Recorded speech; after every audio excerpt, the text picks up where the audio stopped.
Hello, everybody. Welcome into my latest live broadcast. It's Saturday, the 25th of May, 2024. I'm your host, CareyHolzman, and today, as we broadcast to you live, we're going to demonstrate how you can completely reset a new computer or an older computer.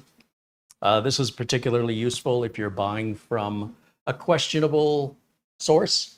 So if you're getting something used off Facebook or OfferUp or eBay, it might be in your best interest to reset the operating system if there's one pre-installed. In this case, we have a mini PC we reviewed yesterday from Maxtang, a company I'm not familiar with, who asked us if we would review this unit. And we found that it was missing the Windows out-of-box experience, which is a big red flag. If you order a new computer, you should go through the final setup process of selecting a username or entering in your Microsoft account information, your language, your country, the license agreement, all of that prior to getting to the desktop. So there are many of these mini PCs that are shipping from China. That's the one thing they all have in common that are doing this. That boot right into the desktop with a predefined username. All the end user license agreements are already agreed to. And that is a violation of Microsoft's policies. However, policies and laws are two entirely different things. Then there's the issue when it's sold to you this way. What is the likelihood that there could be unwanted software on there? So unwanted software could be viruses, malware, spyware, adware, all the true bloat, if you will. Some of it dangerous, some of it annoying, all of it unwanted and unnecessary. And how can you be absolutely certain that the machine is clean unless you know it's coming from a reputable source, somebody you know, somebody you trust? And also, the way that they configured this is it's got a 1 terabyte NVMe drive where they partitioned it for some reason into a 200 gig C drive and an 800 gig D drive. I don't like that. I think it's very 1990s methodology. It doesn't really apply in the world today for the reasons we did that back then, in my opinion. We've moved on and grown as the operating system has evolved, and that is no longer a necessary or recommended step in my world.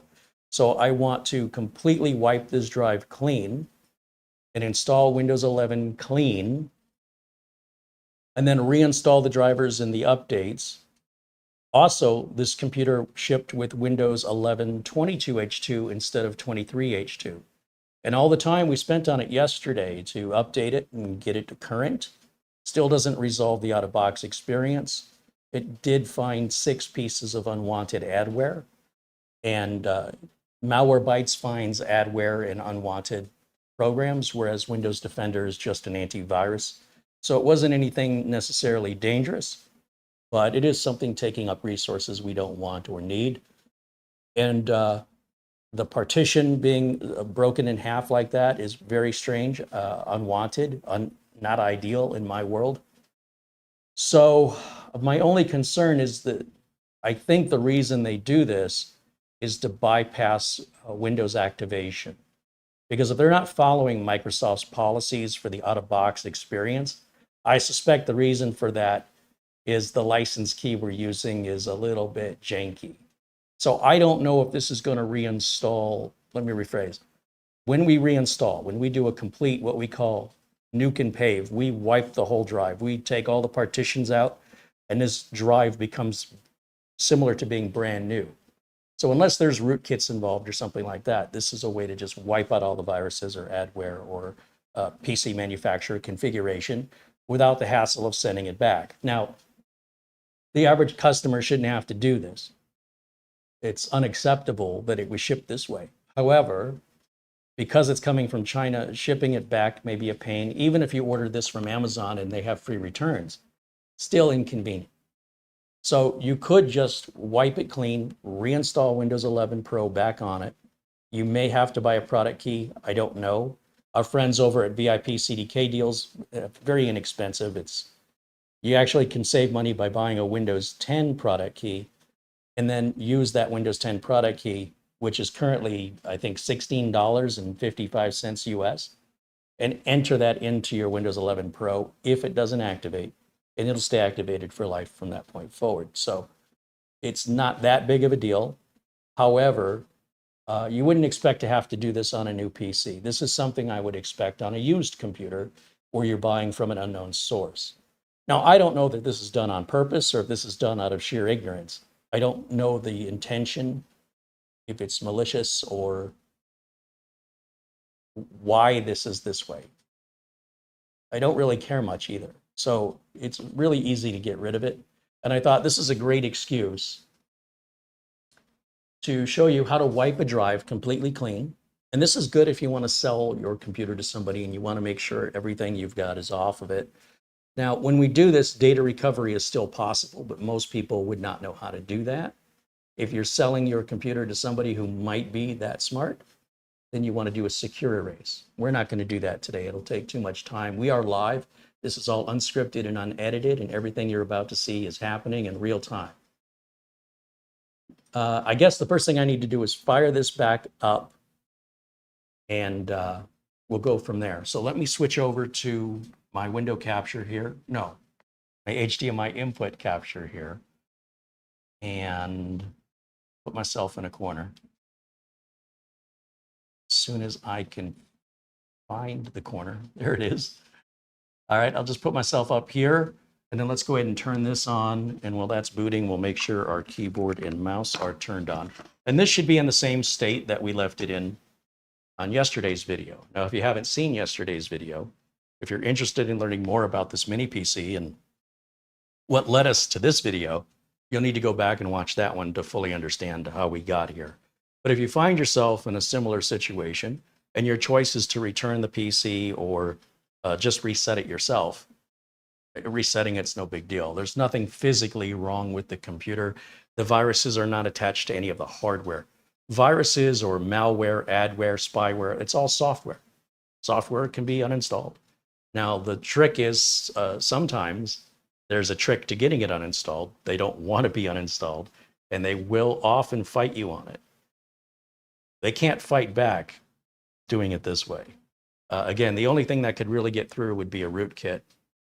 And that's a different situation. It's not very common, but this method would not be effective for that.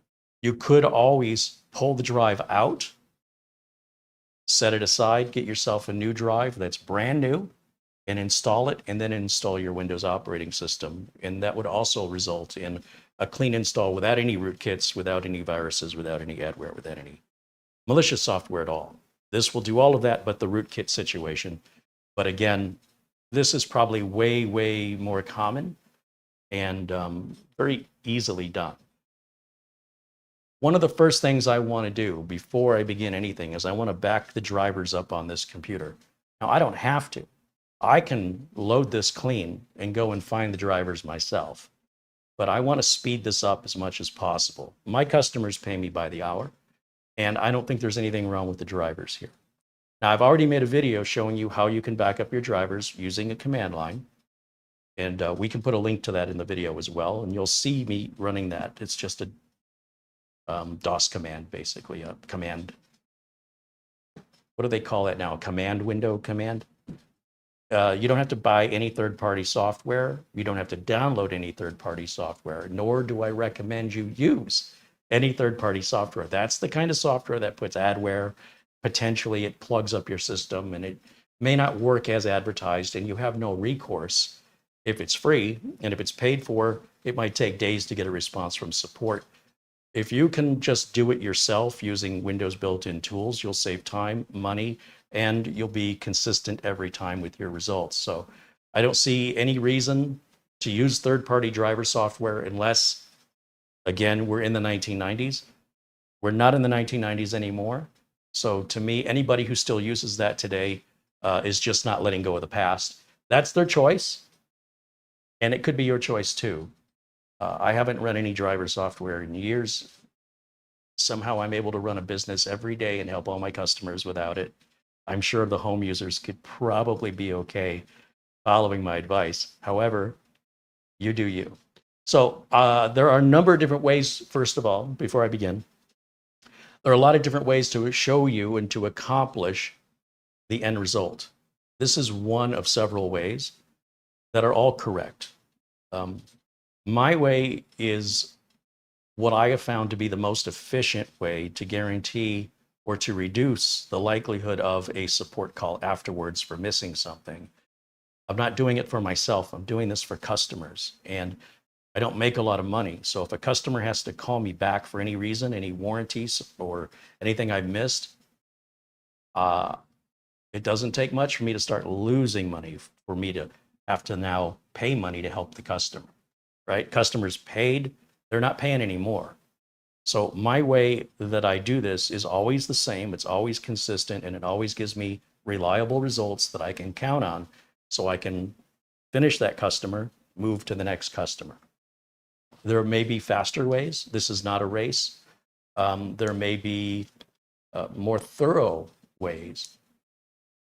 This is what I find to be perfect for me and my business, and I've used it for years, and I'm just here to show it and share it with you today.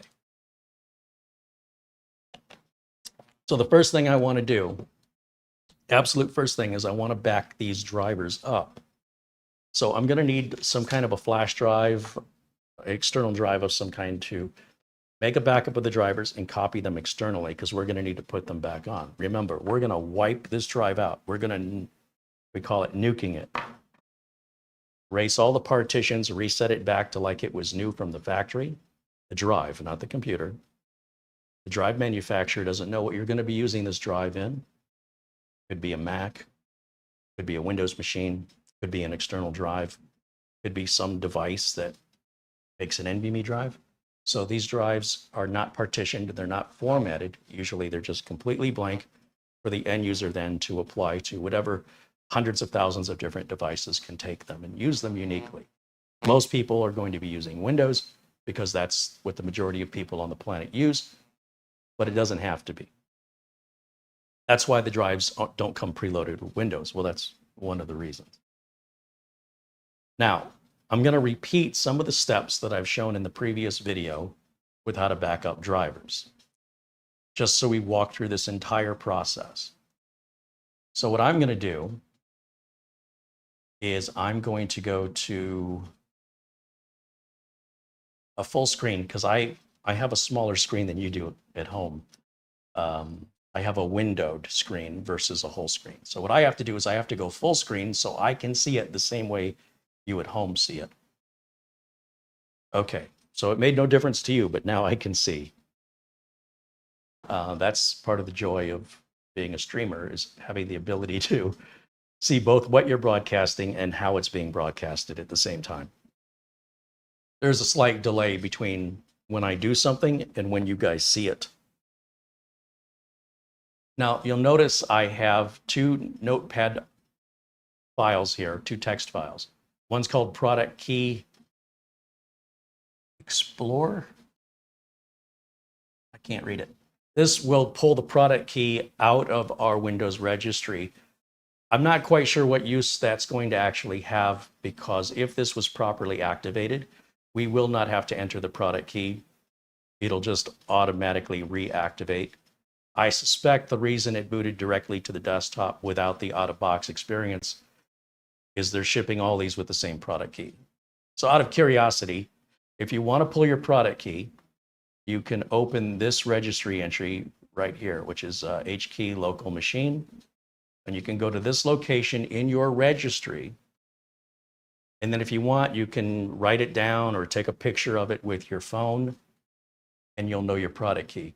But when it's activated properly, the product key is remembered by the Windows servers. So the next time you reinstall the same version of Windows, so if it's Windows Home, it has to be Windows Home you're reinstalling.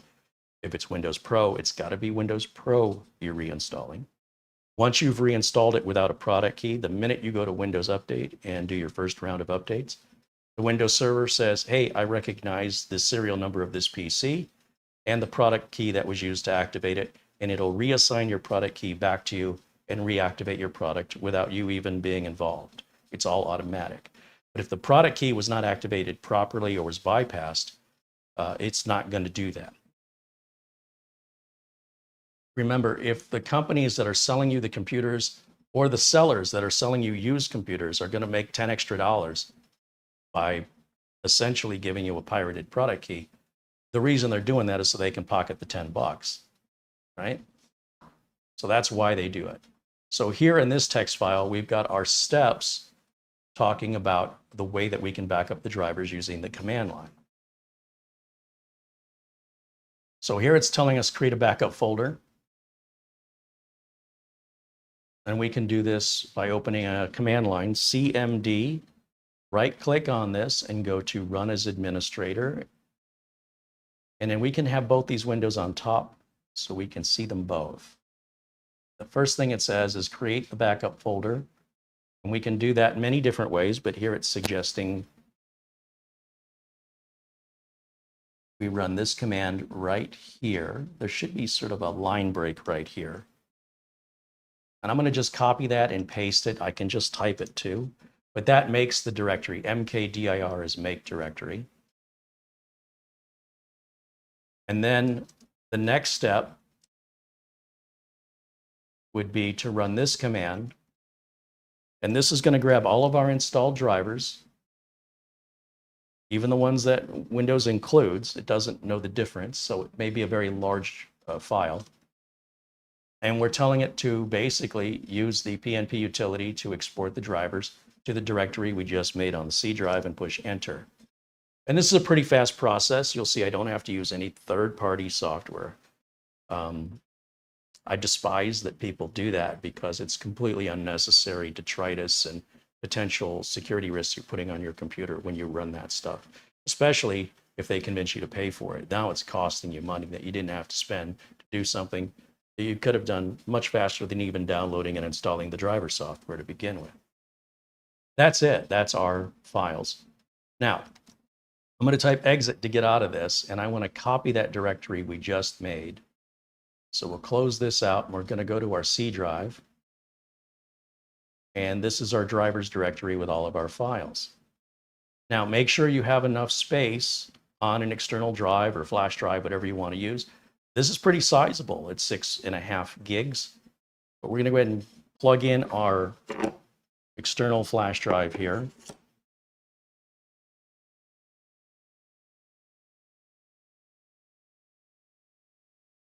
As I figure out which way. So we're going to right click and copy. We're going to go to our external drive, right click and paste.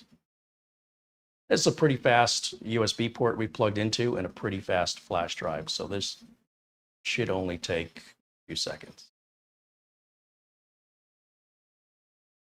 And while that's doing that, hello to all my friends in the chat. Welcome in, everybody. There's our friend Luke Greenia saying hello, and Oystein, and Patrick Manny, and Joe. Ben Laird and Jay Toy saying hello. Dave E. €5 from Nick Caffrey says, hello, I missed yesterday, but I watched it later. Happy to be here today. Gonna have to go soon. Home calls. We understand. Right on. There's our friend Doug Betts, Live Windows Training with Doug Betts, joining us. Be sure and check out Live Windows Training with Doug Betts. If you like my content, he makes very similar content and is also a real working computer technician, not just an enthusiast. Our backup is done of our drivers, and we can disconnect.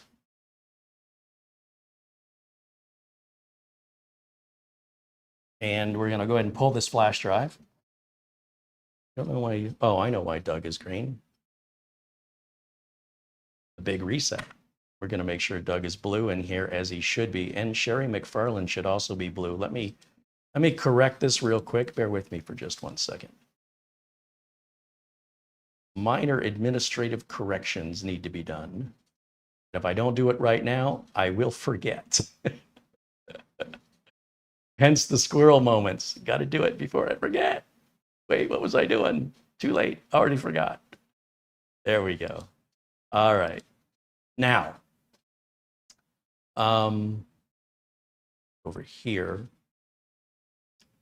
with my drivers backed up, with a photograph of my product key, which again, if it doesn't auto-activate after installing Windows 11 Pro, probably that product key isn't going to work.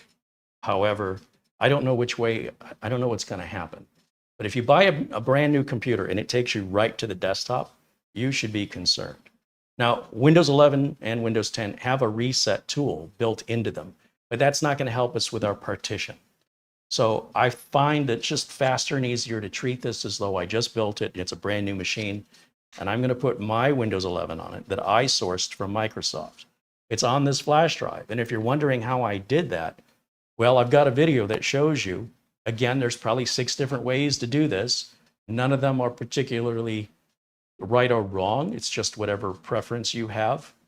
And if we look at, let's see, I've got a couple tabs open here. I've got links to both my video and a video from our friend Planet Cryos. If you don't know how to do this and you haven't seen those videos,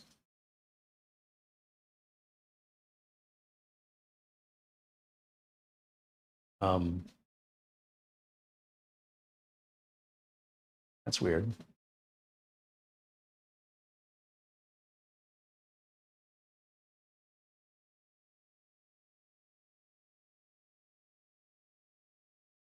Everyone's doing that. Hold on a second. Something's weird. Oh, I know why it's doing that. Let me turn off camera 1. I was so confused. All right, back over to my Windows capture. That should go full screen. There it is. And then if we go to,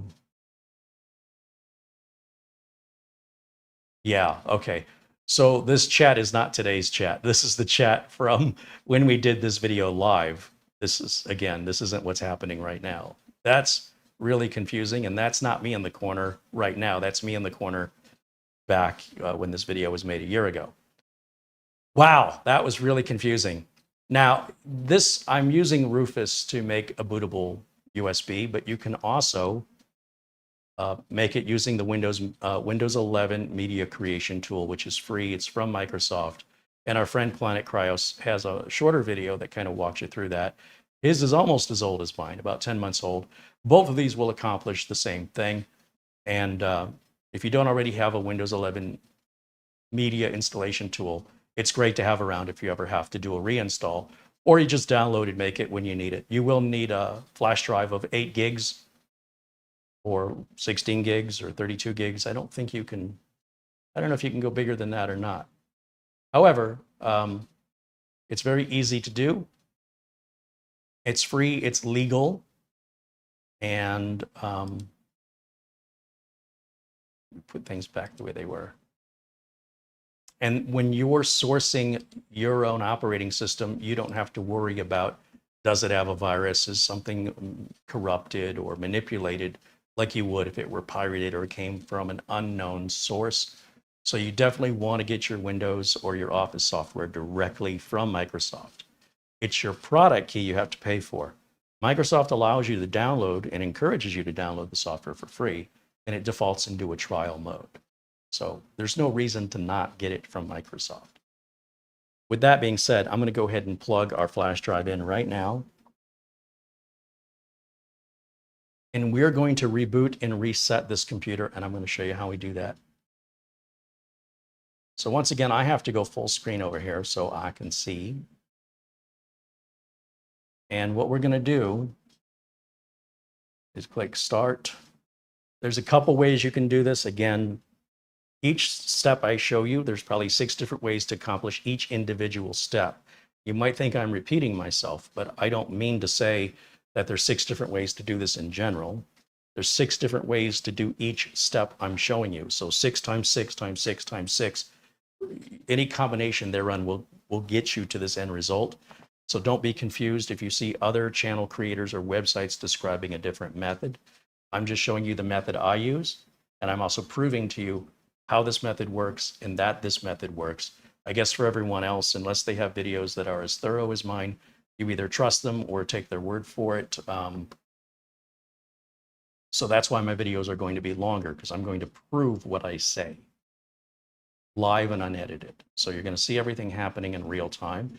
This will also give you an idea of how much time you should set aside or expect to need if you were to do this to a system. But it should be faster than what we did yesterday, which was trying to clean it. I shouldn't say trying. We did clean it, but it still got the partition, and I don't know. I just don't feel comfortable with it. So let's go ahead and do a a restart here. Now on many computers, there is a key you can press to get into your BIOS. You can also go to Windows Update, and in the recovery option with the flash drive plugged in, it should say on the next boot, boot to my flash drive, and not mess with pressing the key at the right time. So I'm going to just press delete over and over, and that should take us into the BIOS, which is what it's done. And I'll go ahead and get rid of camera 1 so you can see the BIOS in full.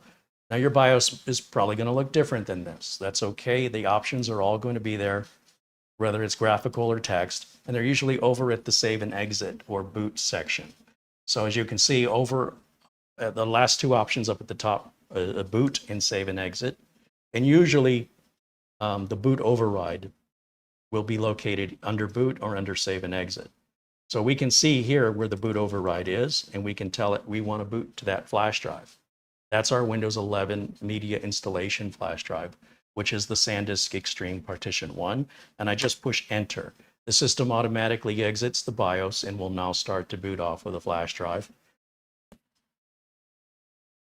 Riveting stuff, isn't it? David Graham contributes $2. He says, thanks for the video. I asked for it yesterday. Well, there you go. Ask and you shall receive. Now we go through a standard Windows installation procedure that if you've been watching my videos for any time, you should know by heart by now. We only change one thing. Because we're using a used drive, then we have to delete the existing partitions, which we would not do on a new build. So here, once again, I say I don't have a product key. If the computer you bought from a system integrator like Dell or HP has a pre-shared key installed in the BIOS, this screen will not come up, nor will it ask you to define what version of Windows you're going to install, if it's Home or Pro. Your key defines that.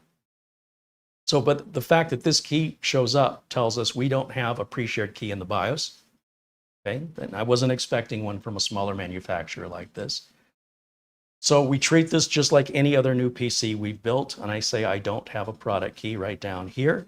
And since we don't have a product key, it doesn't know what version of Windows we want. Well, first of all, this machine had Windows 11 Pro on it.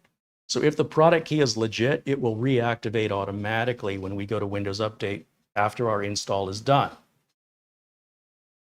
On the other hand, if our product key is some janky thing they're using on all the machines the same, our product will not reactivate, and we will go buy a key from VIP CDK deals.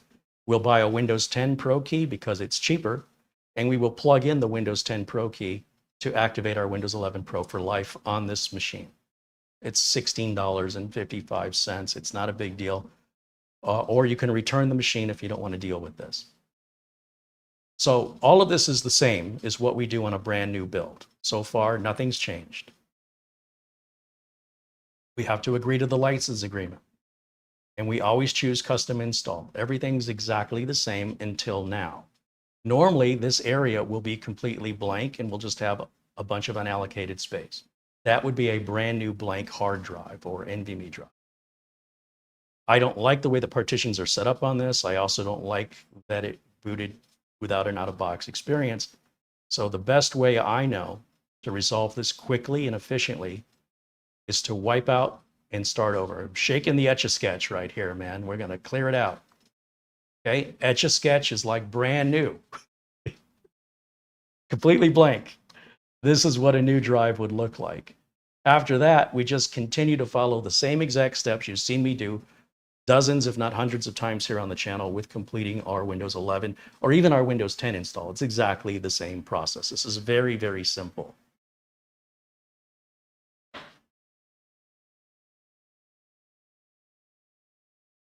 Now, I'm not too worried about whether or not a new user should have to do this or not, because a new user would not be watching these videos and a new user wouldn't know any better. It's impossible to help people who aren't looking for the help unless it's somebody I know personally or something I witness where I can offer to speak up. But if regular end users don't know enough to look for these videos, then there's nothing I can do to help them. So that ship has sailed. These videos are for people who watch videos about computers, which does not represent the majority of computer owners who could care less. So this is sort of the battle we face. A regular home user who buys a machine online from an unknown source, shipping from China, maybe shouldn't be doing that. But at the end of the day, it's their action and their decision, their accountability and their responsibility, not mine. I don't have a role in that. Now, whether or not a company should or should not do that, we have to rely on our government and the laws, consumer protection laws. In the meantime, you really have to look out for yourself in this world. That's what I've learned. Don't rely on the government to protect you, because by the time the government gets around to it, you'll be long dead. But again, this information that I'm preaching to the choir here really needs to be heard by the average computer owner, which I will never be able to reach, except for those who find this video, who will do so out of their own voluntary willingness to learn, and most of them will not.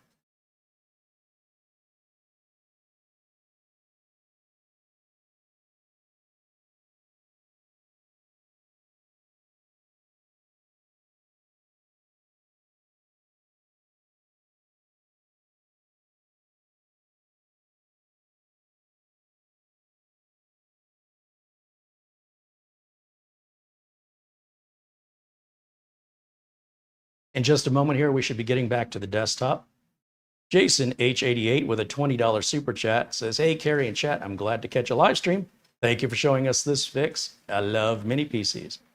Right on. Yeah, so the problem is a lot of these mini PCs, they're coming from China, and some of the manufacturers we don't have to worry about because they're big, well-known manufacturers, and others that we've never heard of, we should be skeptical. Their prices are going to be very, very attractive because they want you to buy their product. They're a smaller company, and so they're going to entice you with a cheaper price. However, that cheaper price may come with a few extra steps. There's nothing wrong with the hardware or the quality of this build, so far as I can tell. It's just the way they did the software. And this is where a lot of the Chinese manufacturers, whether we're talking Ace Magic or Maxtang or Camrui, this is where they seem to be dropping the ball. But it's an easy enough ball to pick up and run with or to kick back. It's up to you. So this is basically the out-of-box experience right here. This is what I'm talking about when I talk about OOBE, or out-of-box experience. This is when you turn on a computer for the very first time with a pre-installed version of Windows. This is what should appear at your first boot up. So if you boot up for the very first time directly into Windows, you should be suspect and probably plan on doing a reinstall. Unless you're like me and you're curious and you poke around and you got all day to mess around. If you just want to get it done, it'll be much faster to just simply assume the worst, do your reinstall, and get on with life. So here we're going to say United States and US keyboard layout with no secondary keyboard layout. Oh, I've got this thing plugged into the network. I should have unplugged it from the network. So I'm going to unplug it from the network now and allow it to time out. This will take just a moment. I skipped a step, and that is before we started to install, we want to make sure we're disconnected from the network. So my bad on that one. Cut, let's start over. Oh, it's live? Okay, well, we'll just keep the show running. The show must go on. Anthony McGregor with £2.83. Thank you. Cheers, Anthony. There we go. We timed out.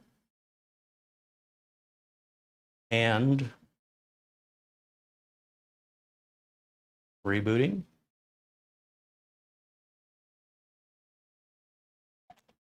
Peter joins us from, is it Amsterdam, the Netherlands? €1 contributed in Super Chat. Thank you, Peter.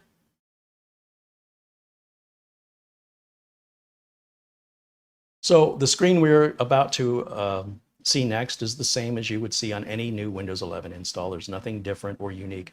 Only just deleting those partitions was the only difference. Everything else remains the same. And because we've already downloaded our drivers, we can install those drivers if we want to now, or we can do that later. We can do our Windows updates first if we want to. You see it wants to connect us to the network. I'm going to say I don't have internet. It's going to ask me twice. I have to tell it no twice. It's going to ask me to enter a username. I usually enter the username of user, and that's going to create a local account. Enter with a blank password, enter. The telemetry settings, I usually turn everything off except location data. That's going to keep my date and time accurate. Everything else I personally prefer off, but it's up to you. We accept that and allow the system to finalize the Windows 11 Pro installation.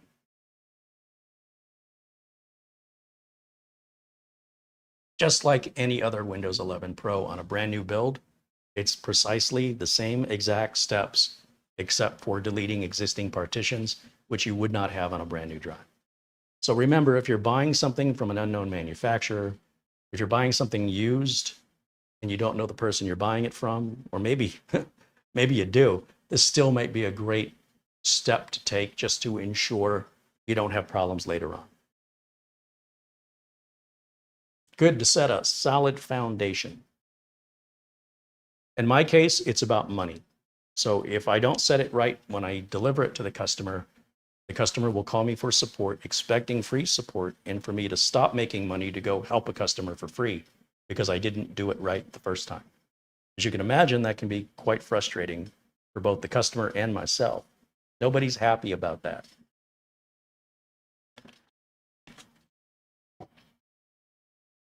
Okay, we're just about done here, and it should take us to our desktop, and that's our fresh, clean install. Now, immediately, if I go into the device manager, we're probably going to see a number of items that are missing.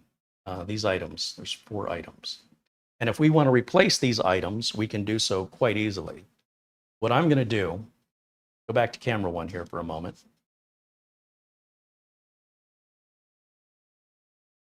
There I am. We're going to remove our Windows 11 media installation flash drive. Now, I keep one of these on hand. You can erase it and create it again if it's something you don't need very often. I'm going to plug in our drivers that we copied onto this flash drive or this external SSD. Same thing, really. And what I'm going to do is restore only the drivers we need. And the way that I do that, I'm going to show you right now. So let's go back and have to go full screen again, guys. So bear with me for a second. I need to assign a hotkey for that. We're going to go with this first thing here. It doesn't matter what order. We can do any of these. They don't have to be done in any specific order. I'm going to click on driver, update driver, browse for the driver, browse again for the driver, and we're going to look for the SSD I just plugged in under the drivers folder. I don't have to know which one it is. Just point to where all the drivers are and hit next, and it will search and find it automatically, just like that. We're going to repeat this process with the remaining devices here. Now you'll see as a result of that, we got some new stuff. That's okay. Update. It remembers our settings from before. Search, browse my computer. It remembers the location, so just hit next. It's done. Close, and we're going to do this for each one of these. And if any new ones should pop up as a result, nothing's any different. And in this way, I'm not installing all the drivers. There is a way to run a command line command to just install them all, but I don't want to use any drivers I don't need to. I want to stick as much as possible with the Windows built-in drivers and only install the drivers that were not included in Windows without having to go online and search for them. That's the logic.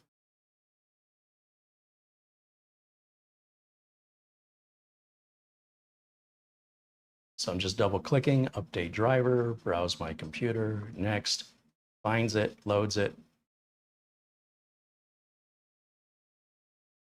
Oh, no, those are good. Those aren't. Unknown device, doesn't matter if you don't know what it is, it'll be in there. It'll recognize it, locates it as the Windows Intel wireless Bluetooth driver. And then for some reason, that last driver we loaded wants to reboot, and that's good timing for us because, well, that was the last one we had to do anyway. But regardless, if this should happen during the process, let it happen. And if you still have remaining drivers missing, then continue where you left off. Interrupted by a reboot is not a big deal. And if you ignore it or you try to bypass it, you're just going to make your life miserable. Let it do what it needs to do. It's not doing it to annoy you, I assure you. So if we go back in the device manager now, everything should be happy in here. And it is. Everything looks good. So I no longer need this flash drive. I can plug the internet back in. I can unplug the external drive. We're done with that now. Might be a good idea to back that folder up of your drivers just so you have them and you won't have to repeat this process should you have a dead drive and you need to reinstall unexpectedly without the opportunity to back up the drivers. Keep the backup, put it away. Might need it. Again, there's other ways to get your drivers, but what's easier than that? Let's go ahead and visit Windows Update here. And while it's checking for updates, I like to make a couple changes while I'm waiting.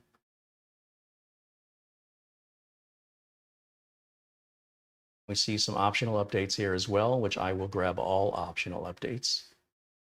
This all appears to be for the Intel wireless card that's inside of this mini PC, and I don't see any harm in updating those. In fact, I don't see any harm in taking all Windows updates as soon as they're available. Now, while that's downloading and installing, it may auto-activate for us. We can check at any time. It may be too soon to tell, but let's look at our activation settings. Oh, look at that. It already reactivated. So even though we did not use a product key when we installed this copy of Windows, it recognized this computer. There was no janky. I was worried that maybe the manufacturer used some janky bypass, which is why it booted directly to the desktop without the out-of-box experience. But here you can see we are active and we are using a legitimate install of Windows 11 Pro directly from Microsoft. So we know there's nothing the manufacturer has done. If, for example, we went to the manufacturer's site and they said, here's a reinstall for you, how do we trust it? So in this case, everything is on the up and up, and that makes me feel good. That means I don't have to buy a product key. It reactivated all by itself. And if we go to that registry entry that I showed earlier, we'll see the exact same product key that used to be in there, only we didn't have to enter it. Pretty cool, right? And we did not need a Microsoft account to do any of this, as you can see. Jeff Todd with a $10 super chat says, I've had an IT business for over 20 years, and I always learn something new from your channel. You present everything concisely and easy to understand. Keep up the great content, and happy Memorial Day. Well, thank you, Jeff. That's flattering to hear from a peer with such kind words. You know what? Flattery will get you everywhere. No, I really appreciate your kind words and support. And coming from a peer, it means that much more to me. I appreciate you. Now, while we're downloading what few updates are missing off of our Windows 23 H2, I can go back over to camera 1. I don't need to be full screen anymore. And I can put camera 1 in a corner. And that pretty much wraps up the entire process. So did I leave any stone unturned? Does anybody have any questions? Have I confused any of you about any of this process? Are you lost? Someone was asking for a link to a file earlier. I never used any files. I used a text command. All you have to do is go back to the video, freeze frame, and type that command in as you see it, or go back to my driver install video and read the video notes. There is no download link, period, with regards to backing up your drivers. I don't know how else I can explain this. If you're downloading anything in order to get your drivers, you're doing it wrong. So asking for a download link when I just told you you don't need to download anything suggests to me you didn't quite comprehend what I said.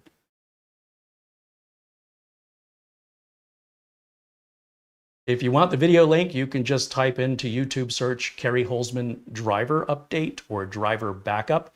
It should take you right to that link. Power's in your hands to find what you want to find.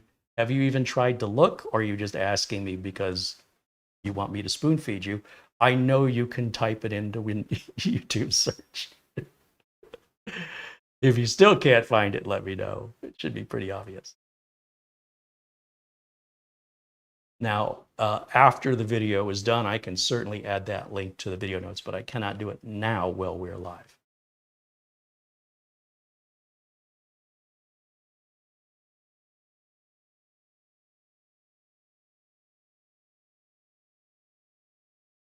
Alex said the DVR mode is disabled. Yes, on my live public videos, I do disable DVR, and you will have to be patient and go back to the beginning of the video if you missed the beginning. All my live videos are going to be this way because of the confusion that derives from people watching 20 minutes behind and don't realize it. And they're talking in the chat room about something in the past and don't realize they're 20 minutes behind. It creates a lot of unnecessary confusion. So if you want to watch a live video, let's make it a live video. Let's do it live. If you don't show up on time, you missed, just like a regular classroom, you're tardy. The benefit is the classroom session is recorded and you can go back after the fact. If you want DVR mode, don't watch my live videos. You're missing the point of the live video. All right? If you want to watch a recorded video, this will be available as a recorded video in a couple hours. And you can go back and watch it and rewind it and pause it and whatever you want to do, but not while we're live. That's why we're live. All right, guys. If you have questions, again, if I've left you confused, if I'm speaking Greek to you, you don't understand the jargon, the terminology, let me know. I'll try and find an analogy or another way to explain it.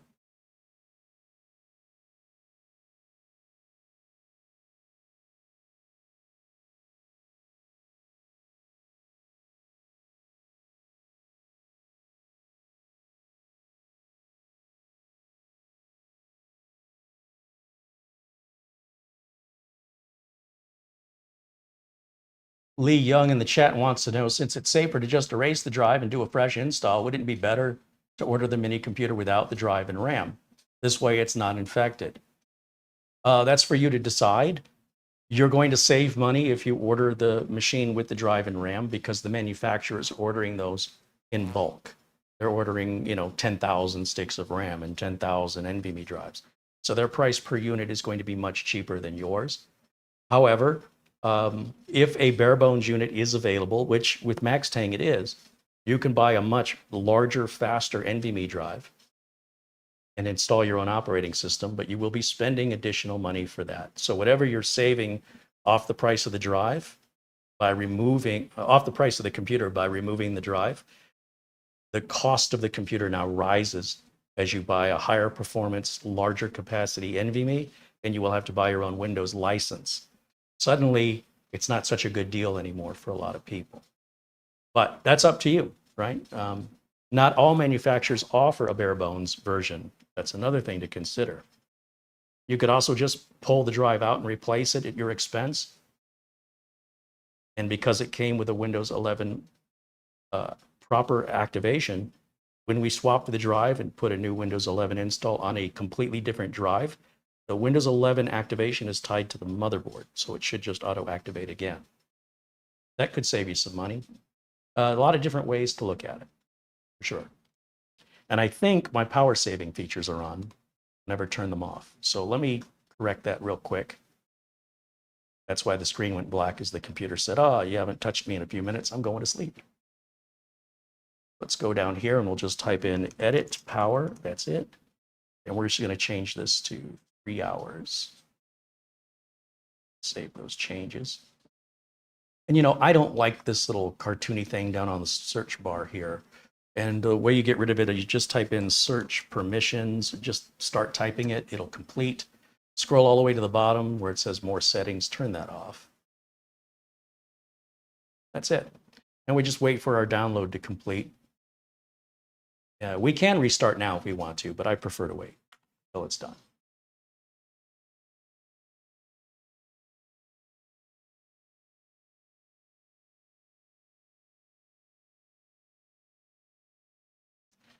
Mr. B508 says, can you explain the logic of the dual partitions back in the day? Yes. We used to use a file allocation table that we formatted our drives with. That was either 16-bit, 8-bit, 16 or 32-bit. So you might have heard the term FAT32. That's referring to the file allocation table being 32-bit. You can't have a file larger than 4 gigs. It's a mathematical limitation on any 32-bit computer, whether it's Linux or Mac or Windows. It's math. So the way that 32-bit file system worked was using what we call clusters. Well, in fact, the NTFS system, which is what we use now, the new technology file system, still uses clusters. But this is a little difficult to explain to a layman, but it's how the ones and zeros are saved on your drive. And in those days, not that it really matters, but we used mechanical drives.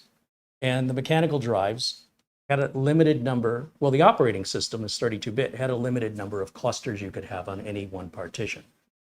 So if you could have a maximum of, let's say, 2,000 clusters, and you're cramming 2,000 clusters maximum onto a 100 meg drive, or a 40 meg drive was my first size, of the size of my first IBM compatible hard drive,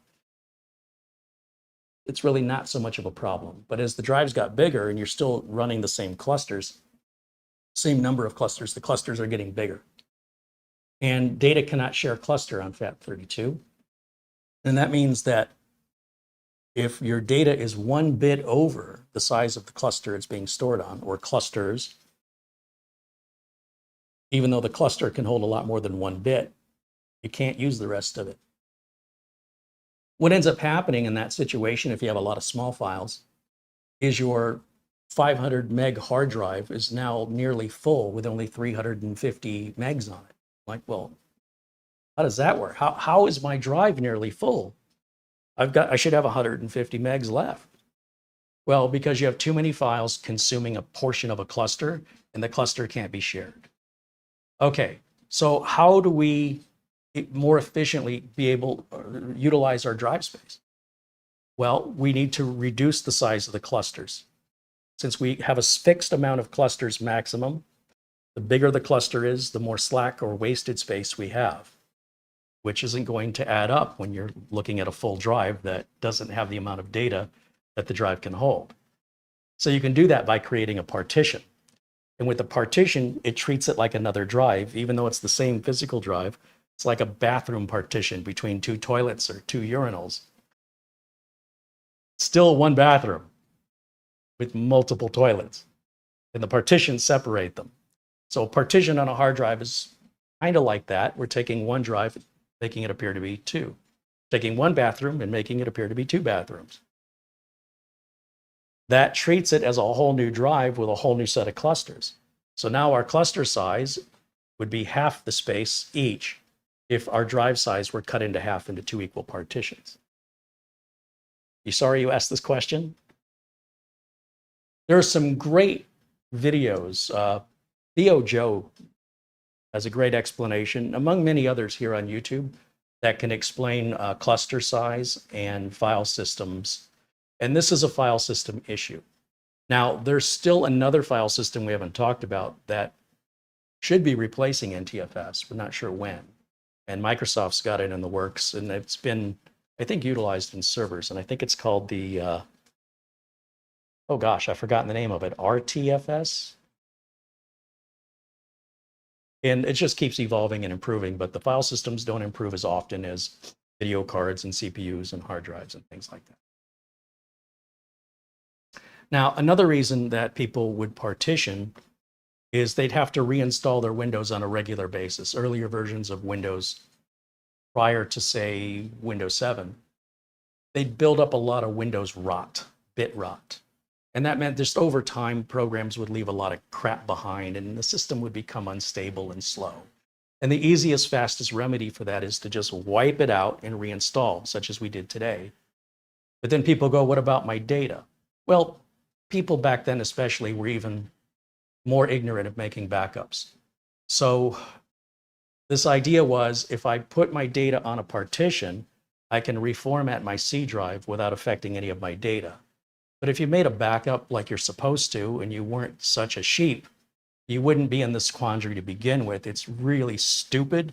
In my opinion, as someone who understands how the technology works, all that's telling me is the person doing that doesn't really understand the technology. Not that they have to, but I kind of, deep inside, I just feel a little sad for them that they have this false sense of security, because the drive can fail. At any time, a hard drive can fail, even if it's a solid state, without notice and without warning. And if you think your data is safe around another partition, you're delusional. You're just absolutely delusional and you don't fully grasp the depth or the fundamental understanding of how the data is being stored and the risks you're putting your data in unless you have a backup. So if you have a backup, it doesn't matter if your data is in a folder or your data is on a partition. The only difference is with a partition, you are voluntarily setting yourself up to hit a wall. In other words, you are going to define how big that partition is going to be, which you will sooner or later run out of space and have to adjust. You're doing that to yourself totally unnecessarily. If you simply created a folder and called it drive D, you'd have all the space your drive can hold without trying to predefine and guess what you're going to need. And as long as you back up that folder, then if you get a virus, ransomware, accidental deletion, the drive fails, you always have your backup to recover from. So partitions are a thing of the past for a reason that we no longer use, except on perhaps very small flash drives, may still use FAT32.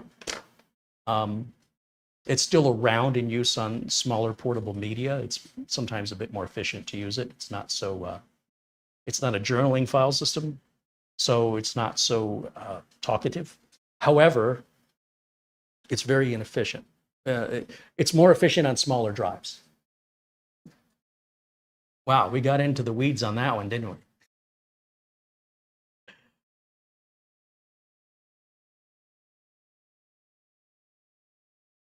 I hope I've explained that in a way that's digestible without being technical, without you having to be a technical person.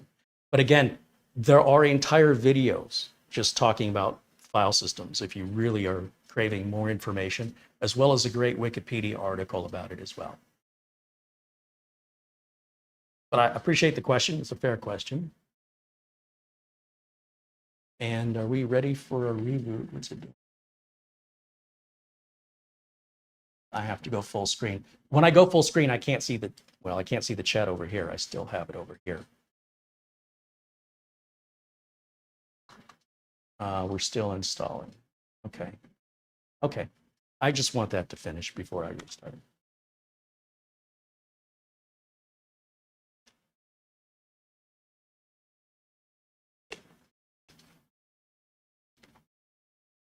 Oystein says, I use a second partition for Acronis images. Well, it depends why you need to recover from your image. If the reason you're recovering from your image is from a virus infection, ransomware, or a drive failure, you've lost all your images.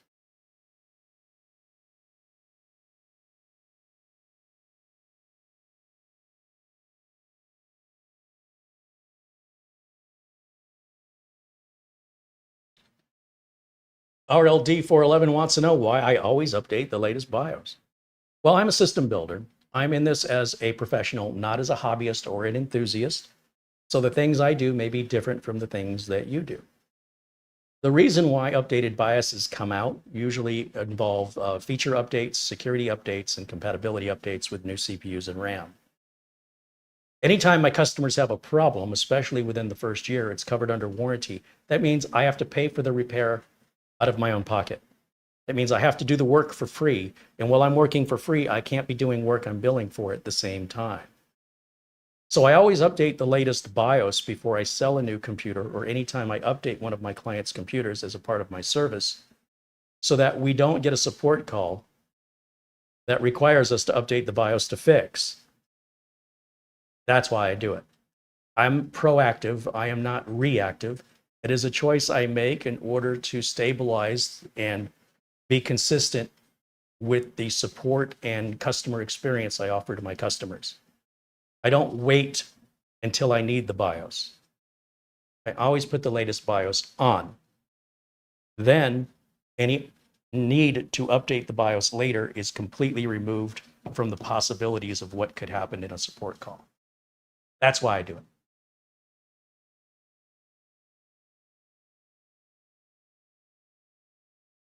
Now, if you want to be reactive, that's your choice. I have clients that are reactive, and it's terribly stressful, terribly stressful. I've got a client that waits until they have a problem. So I got an email. Hey, the NAS has a blinking red light. Should I be worried? Well, do you guys have backups? Not since the last time you made them 6 months ago. So nobody's touched it since I put it in 6 months ago.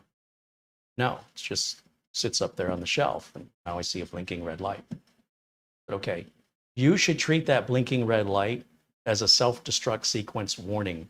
Only we don't know what the countdown is. The countdown could be 10 seconds, 10 days, 10 months. It's telling you one of the 4 drives in your RAID NAS has failed. So you no longer have a spare. So right now you're walking a tightrope. If we don't get that drive replaced before another drive fails, all your data is gone with no backup. So if I were you, I would stop everything you're doing, order a new drive, let me know when it comes in, I'll update the drive, I'll replace the drive rather. The drive that's in there is under warranty. I'll take care of the warranty. When the warranty drive comes back, we'll put it on top of the NAS for the next time. Then we don't have this panic.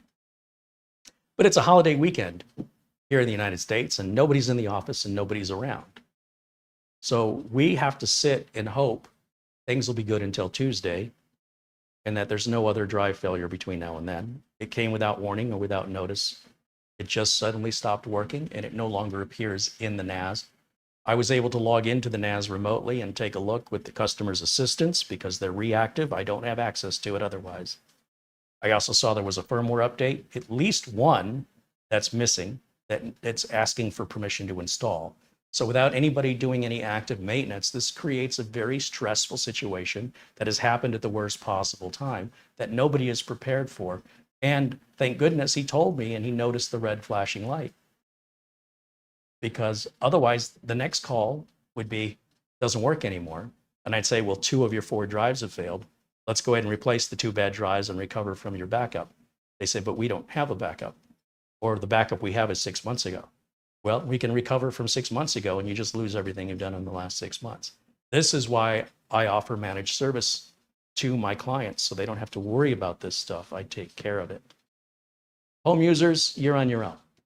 So I'm offering you a unique glimpse into the business side of things. If you're interested as a true enthusiast, you want to do this for a living, this is where the money is. This is where you're going to make your money. It's not in helping home users. Home users don't call you often enough. They never have any money, and they're always very demanding of your time. So it's great to get started for the experience with home users, but more and more home users are going to tablets and cell phones and realize they don't even need a PC anymore. Businesses, different story. More money, more problems, and those problems have an urgency that the business needs done, or it affects the ability of the business to help their customers. And that can result in a lot of financial loss. And it's not just the cost of the repair, it's the cost of paying employees who can't work. It's the cost of potentially losing customers that take their business somewhere else because they're tired of waiting. You don't deal with any of that with a home user. Okay, so let's go back to full screen here for me. And we're going to check for updates one more time.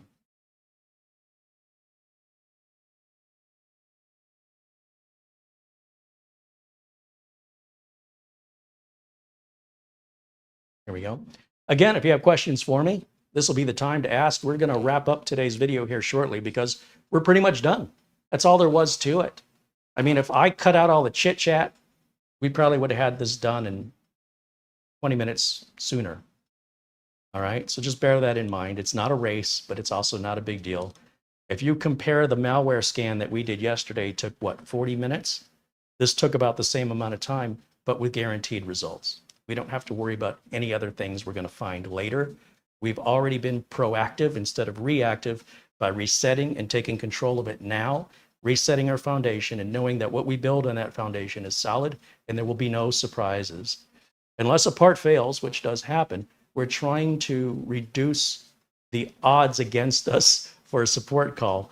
That also means the customer is going to be happier whether they realize it or not. Some customers, they don't call you and they don't realize they're not calling you. After you get a new customer who says, we're tired of dealing with our old tech because we're always calling this person to come in and fix things and they never seem to get it right. They don't show up on time, or when they leave, we have more problems than when they started. Please come help us. Help me, Obi-Wan Kenobi. You're my only hope. Those are your best customers right there because they'll appreciate the value of what you offer. Always about being proactive. It's less stressful for the business owner. It's less stressful for the IT department. It's less stressful to your customers. It's less stressful to your employees. Ultimately, it also saves you money. And if you're saving money, it means you're making more. And if you're making more, that means you're doing well in your business. That means you can pay the rent another month. And it's also great to help people. I like helping people. Well, I like helping people who appreciate the help. Let's see. Mr. B508 wants me to check my email. Absolutely, will do. Let's take a look at what we got here.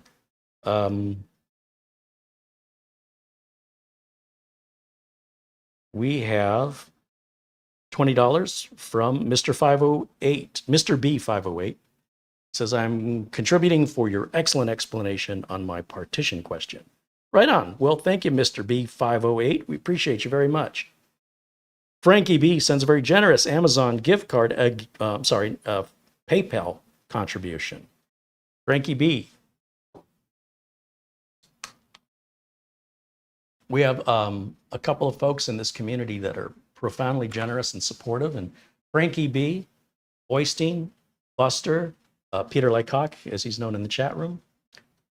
These folks behind the scenes are making a lot of this happen that would not have happened without them. And so my deepest, heartfelt, most sincerest gratitude to anyone who supports the channel in any way, and to those gentlemen, including John, Jack Wilson.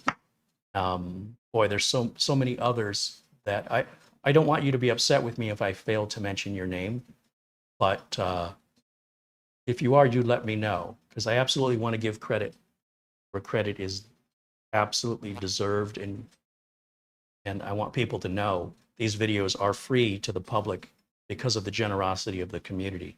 Otherwise, these would all be members only, and we just leave it that way. Something to think about. Okay, that includes all our friends in blue. There's Frankie B in the chat. Hey, Frankie. Our friend Oystein joining us out of Norway. We have so many friends here on the channel. We hope that you'll consider being a friend too and hanging out with us in the chat. You know, not only do I answer tech questions, but we have a lot of very knowledgeable community members that are more than happy to help you resolve any technical question or concern. And don't be afraid to go in there and ask them. It all starts by saying hello. So if you haven't, please pop into the chat room and just say hello. We'd love to hear from you. Unless you're not a nice, kind person, in which case we don't need you. But if you're nice and kind, not only do we need you, we want you here. And we hope that everybody feels welcome in our chat room. All right, that completes our install, our fresh install.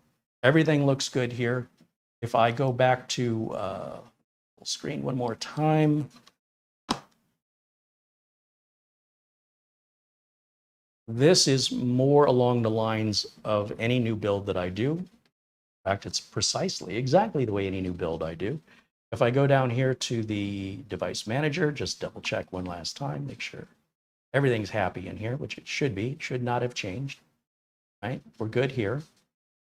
We can go into our system properties and we can verify, of course, our processor and CPU or GPU is being, processor and CPU are the same words, Carey. CPU and GPU are being recognized properly. The RAM is being recognized properly. On Windows 11 Pro is 23H2. We're fully updated and we are activated with no need to enter a product key. I've got my little USB utilities flash drive where I like to do a little customization for my customers. And that includes running my optimization tool, installing VLC. This is just a little something I do as a service, added value for my customers. It's nothing you need to do. My little optimization tool is available. The link is in the chat room, in the video notes, not in the chat room. Windows 10 Optimizer does work on Windows 11. I don't know if it's as effective, but it doesn't hurt. I can tell you that. So we'll just double click on the optimizer. And we'll run that right quick. This is a bunch of preferences that are optimization preferences, not necessarily visual or personal preferences, but rather universal preferences that enhance the performance of the computer.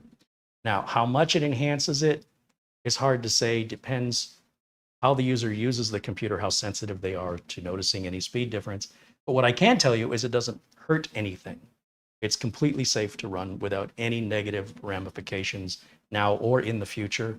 It's not doing anything like some registry edits. You'll see people say that, we'll speed this up or speed that up. It doesn't. Sometimes those registry edits that you'll see speed up your Windows or speed up your internet can have consequences 6 months or a year down the road, and you'll not be able to connect those two things together. You'll just think, darn that Microsoft and their terrible operating system, when you caused the problem by listening to some Yahoo on YouTube. That's your choice, man. But this is a tool I use in my business. I never intended to sell it. It's just I wanted all the machines I go out to be consistently done the same. And then viewers said, hey, would you sell that tool? So I talked with my friends at D7X Tech, and we agreed they would handle the payment processing, the distribution, and the support of it. And so if you're interested in it, the link is down below. You can use it on as many computers as you want. There's no activation required. We're on an honesty system here. If you want to run it on everybody's computer that you know, feel free. My only request is you don't give it away. Take it off the computer when you're done with it and tell your friends or family if they want it, they can buy it. But honestly, once you run it once, you should be able to simply delete it. You shouldn't need it ever again unless you're doing another reinstall. That's pretty much what I do. I will go into the settings menu here, and under installed applications, there's a few small little apps. It's not really bloatware. Just a few tiny little things I take off of here that aren't really affecting system performance. But things like maps, I don't know any customer of mine that needs that. And these things can always be reinstalled again anyway. They're part of the Windows installer. Media player, we've replaced with VLC. I don't want the end user to run media player.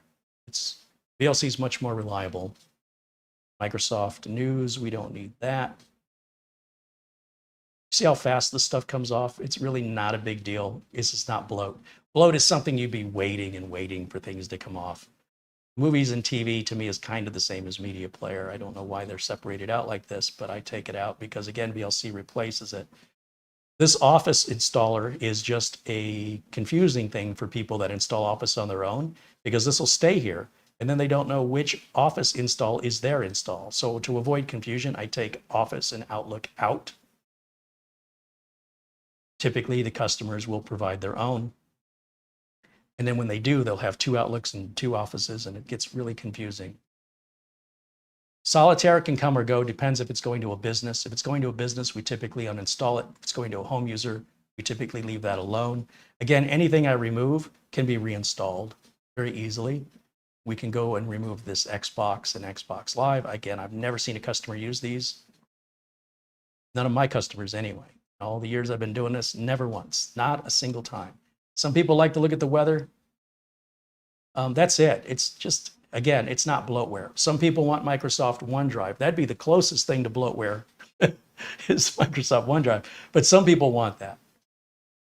So since I don't know who the system's going to go to, I can't make that prediction. So better safe than sorry. We just leave it. It's not hurting anything.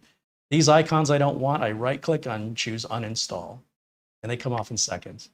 I don't want LinkedIn, I right-click, I choose uninstall. 1, 2 seconds. It's not bloatware. If it's not taking minutes, but it's taking seconds, that is not bloat. If it's not causing any system degradation with regards to performance, it is not bloat. That is not what bloatware is. That is simply unwanted. In this case, they're pretty much just links anyway, what I've just removed. Big deal, it's a link. All right. It's just a misuse of the words here on the internet, and we have a younger generation that doesn't understand the meaning of the word, and they're misusing it, and then they're teaching a bunch of other people the misuse of the word. It's under my skin. Can you tell? Samuel Kowalski contributes $1 in Super Chat. Right on. Thank you, Samuel. Joe says if we could just remove the Edge browser. Well, you can remove the icon for it. It's really not a big deal. I don't see any harm or any reason why someone would want to strip away the pistons out of their engine. It kind of defeats the point of the engine working. Edge is so inherent into the way Windows works that even though you might simply see it as a browser, it's much more than that. And so Microsoft can't simply remove it entirely from Windows, or your Windows wouldn't run anymore. It would be very unstable and things wouldn't work. So I realize the oversimplification most users have with the complexity of the operating system. But if you simply delete the icon, I'm going to give you an oversimplistic answer back to you, since you like to be oversimplistic if you make those kind of statements. And that, as far as you're concerned, it's gone. I would not see any reason to go any further than that. That would be justifiable. In other words, if it's offering us a security issue or a performance issue, one would argue that there would be a justifiable reason. But just because I don't like it, just don't look at it. What's the big deal? Okay, let's see. I want to look back in the chat, see what we're missing out on here. Hey, our friend Mitch Morrison's joining us. He's got a dad joke. Why did the volleyball team get kicked out of the party? They spiked the punch. Ba-dum-bum. There he is. Wah, wah. Hey, Mitch, good to see you.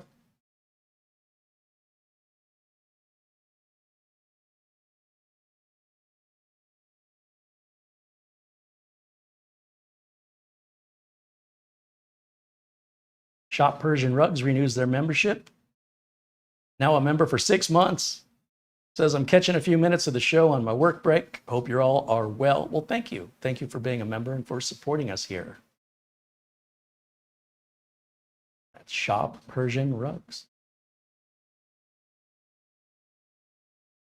John Williams says, thanks for the great live stream. Always learning something. Have a good day off, and thanks to the veterans among us. Absolutely our deepest gratitude for our veterans that we honor on Memorial Day. That's what it's all about. Oystein says, thanks for all the great information. Well, right on. Well, thanks for supporting the channel, Oystein. Always good to see you. Always good to see all of you.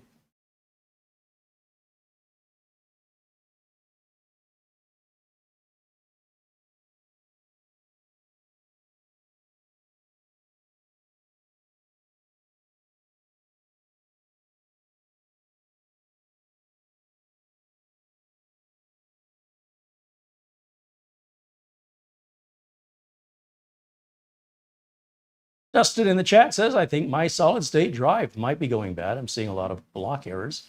In the event viewer, only a couple of years old. It's an ADATA 2 terabyte Falcon. I got some random freezing in the browser apps. Only a couple crashes though. Well, I think as long as you have a backup, it's really not a big deal to replace that drive. Typically, replacing a solid state drive takes minutes, and then restoring a backup only takes a few more minutes. Especially if you use something like a Cronus, you can put it all right back the way it was. You don't have to reinstall or reactivate anything. Usually, Intuit products might require reactivation, but most products, it just goes right back. So if you don't have your backups, man, I feel bad for anybody who thinks they don't need them, because when your stuff goes, you won't expect it to happen. You won't be thinking to yourself, hey, I think my drive is failing. That's not usually the way people lose data. People lose data in a way they never saw coming, and that's why it's gone forever. So, you know, your data, nobody cares more about it than you do. If you can't be bothered, I can't see why anybody else would be bothered for you. So, again, failed drives is no big deal. Super easy. It's nothing. 4-year-old can change a solid state drive in a computer. Very simple. Oystein with a 200 Norwegian kroner contribution. Right on. Thank you, Oystein, for that wonderful super chat contribution. Again, joining us from Norway. Oystein says this is just the late feed for Mitch. Mitch is allowed to be late. He's got a hall pass.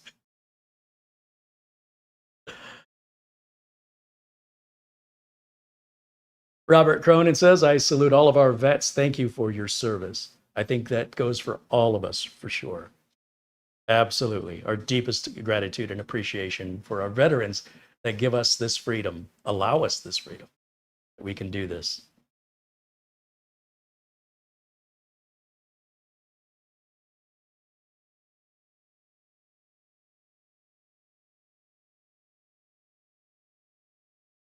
Jason wants to know about getting Windows 11 Pro for free. That is explained in the video notes. Please read the video notes. That's why they're there, so I don't have to keep repeating myself. I would appreciate that. And any final questions? We're going to wrap up here.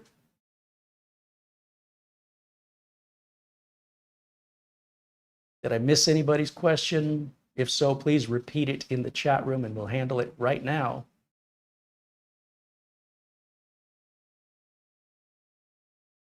Oh, I know what I'm missing. The AMD Adrenalin software. Because this is an AMD Ryzen system, we need to download and install the AMD Adrenalin software if we want to get the full performance out of this build. It works without it. It works better with it. Very easy to get. Whoops.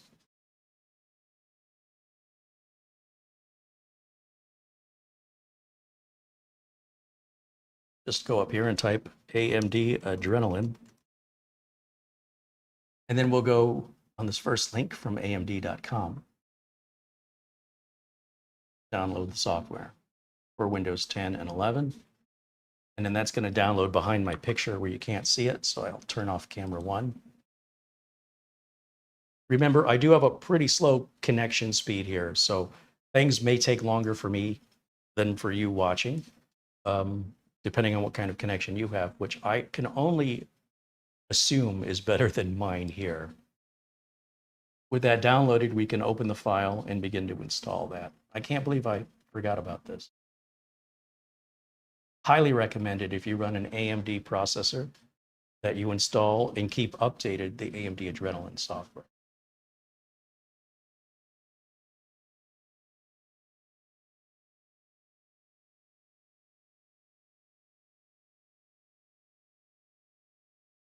Frankie B says, thank you to all the vets. Absolutely, for sure.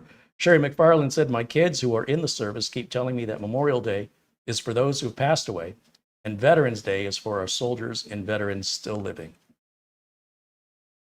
I appreciate the clarification, Sherry, and I'm sure your kids are correct. But I think it's also a good overlap nonetheless, because I don't know that one day a year to appreciate our currently serving veterans is enough. So I understand memorial, and its very word is memory, meaning those who have passed. But at the same time, those currently serving are risking their lives potentially every single day. And just a reminder that we appreciate them.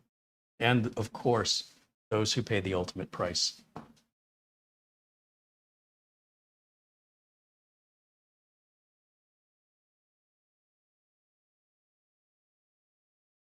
Jit in the chat wants to know, which internet security do you normally recommend for a basic user? Typically, Malwarebytes, a paid version of Malwarebytes. That's all. Ben Laird contributes £2. He says, this is from a British Army veteran. Thank you, Ben.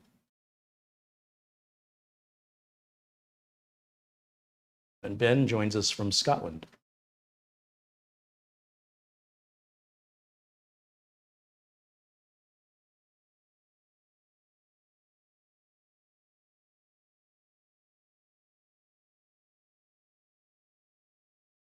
Patrick Manny says, since I updated Edge, I'm getting many 0-byte XML files in the temp file area. Any ideas?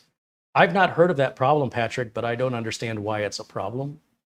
If they're 0-byte files, what harm are they causing? I'm confused. Are you having any consequences, or are you simply just looking for something defined? I'm confused. But no, I don't know anything about it. But if anybody in the chat can help him out or knows anything about that, please speak up.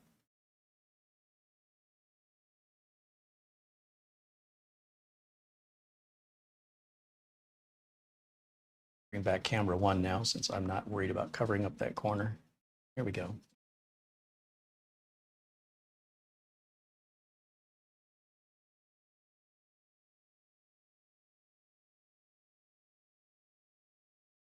Lucas says, even if you have an NVIDIA graphics card, should I still install Adrenaline with my Ryzen? You tell me. In other words, I can't tell you what your preferences are, what you're going to see or not see. You have to do it. You have to taste it to tell me if you like it. That's something you need to do. And if you notice your system performance is increased, or your system stability is better, or the system just overall seems better, it's very much something you feel. I cannot feel for you. But overall and in general, I would say yes. And if you don't like it, take it off. It's not like you're asking me to jump off a cliff. It's not like there's any danger that you are potentially exposing yourself to. So I don't understand why you would question that when in the time I've taken to answer your question, you could have already downloaded, installed it, and seen for yourself.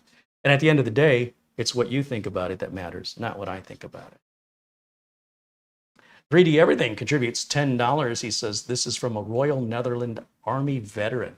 Right on, we'll check that out. Thank you, 3D Everything.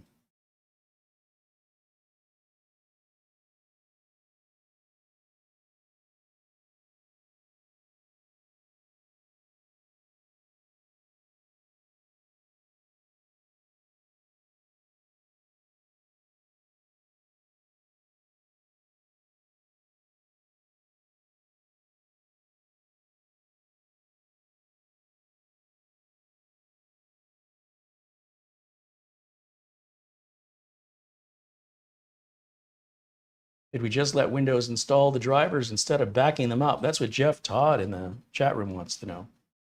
Well, you're making an assumption that Windows has the drivers. In many cases, you will get all of your Windows updates on a brand new build, and there'll be something, if not multiple things, in your device manager, especially the newer the hardware is. That Windows update has not yet been provided with drivers for.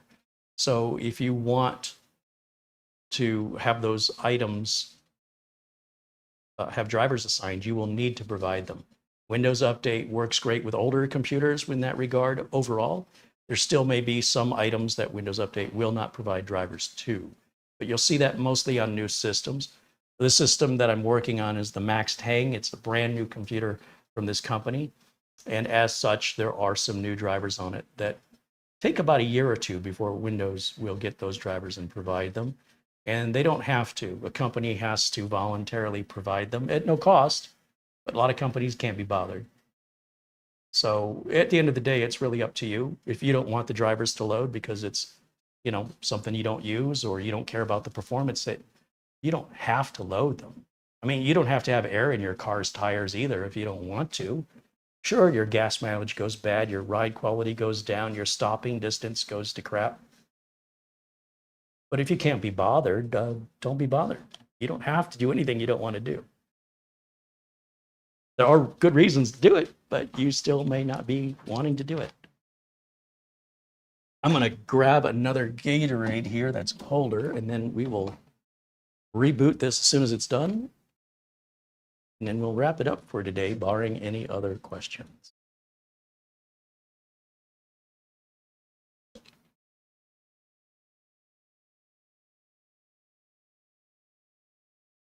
Do I have any opportunity with 3D printing? No, I don't have time. I am pulled so many different directions every day that if I did that,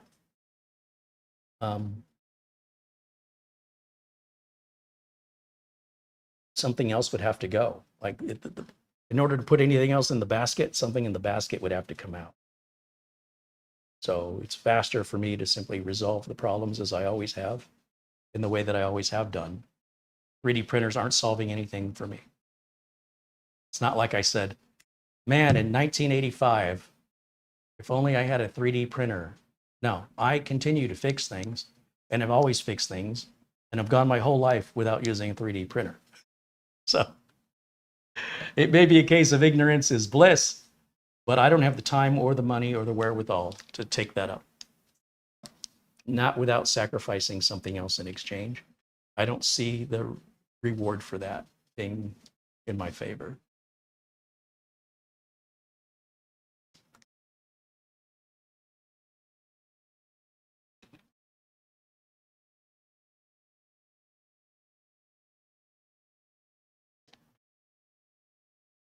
Okay, now we've got the AMD Adrenalin software installed. Well, that'd be great if it happened through Windows Update, wouldn't it? And of course, when AMD Adrenalin is updated, we should get an icon notification down below that tells us, hey, there's a new version. You always want the latest version if you want the latest performance, security, and features. It's free. Companies don't pay developers to write this software, pay the website developer to update the website with all the information and make the download available, pay every single time you download it, and then they get nothing from you but grief in return. They're going through all this expense because it's that important. If you choose to ignore the importance of it, you do so at your own consequences. As a business owner, I don't gamble with my business. You might gamble. Have at it. You can do your gambling on my behalf. I don't gamble. I cannot afford to lose. Everything's very tight margins. I don't have an excess of anything. Any small thing that happens that a big company could just not even notice could put me out of business. So I take this very seriously because my livelihood's at stake.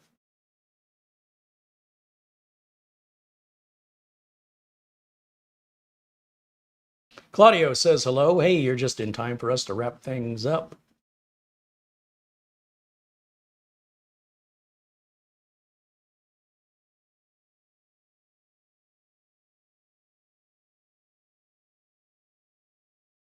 Sherry McFarland said, we love our global community. Well, and we certainly love everybody that's a part of it, including Sherry McFarland, all of you who make this what it is. Just think of how different this place would be if it were just me talking to myself. I think there'd be a different energy to the room. Do I have any questions? Yes, I have a question. Okay, what is your question? What is a keyboard? Keyboard is a board that has keys on it. Ah, that explains it. Thank you. We don't want that, do we?